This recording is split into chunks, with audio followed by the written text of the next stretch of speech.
Hello বন্ধুরা, এক বৃষ্টি ভেজা দিনে আমার গার্ডেনে তোমাদেরকে স্বাগত। আজকে দেখাবো তোমাদেরকে কিভাবে ক্রাফটিং করতে হয়। আমার সামনে দেখতে পাচ্ছ একটা গাছের কাণ্ড রয়েছে। সে কাণ্ডটি কিন্তু একটা চিত্রা ভ্যারাইটির কাণ্ড, যার রুট কিন্তু খুবই হার্ডি।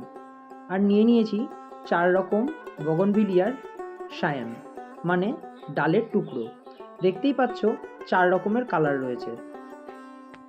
এই 4 রকম কালারের বগনভিলিয়ায় আজকে আমি এই রুট স্টকটাতে স্থাপিত করব।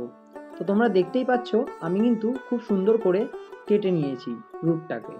তারপর আমি নিয়েছি একটা চাকু।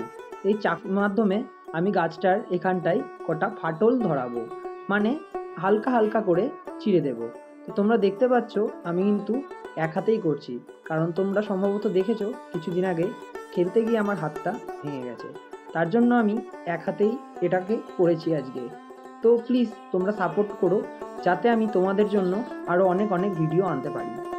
তো দেখতেই পাচ্ছ আমি কিন্তু চাকুটা দিয়ে গাছের কাণ্ডটিতে হালকা হালকা করে ফাটল ধরিয়ে নিচ্ছি।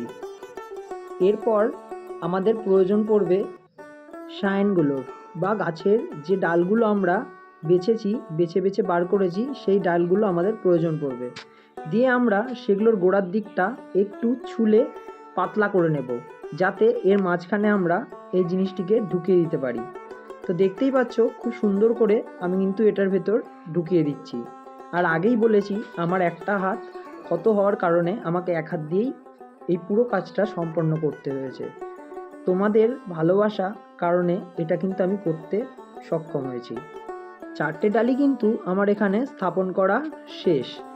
এবার প্রয়োজন পড়বে তোমাদের গ্রাফটিং টেপ বা প্লাস্টিকের, যেটা দিয়ে তোমরা এই ডালের গোড়াটা শক্ত করে এয়ার টাইট করে বাঁধবে।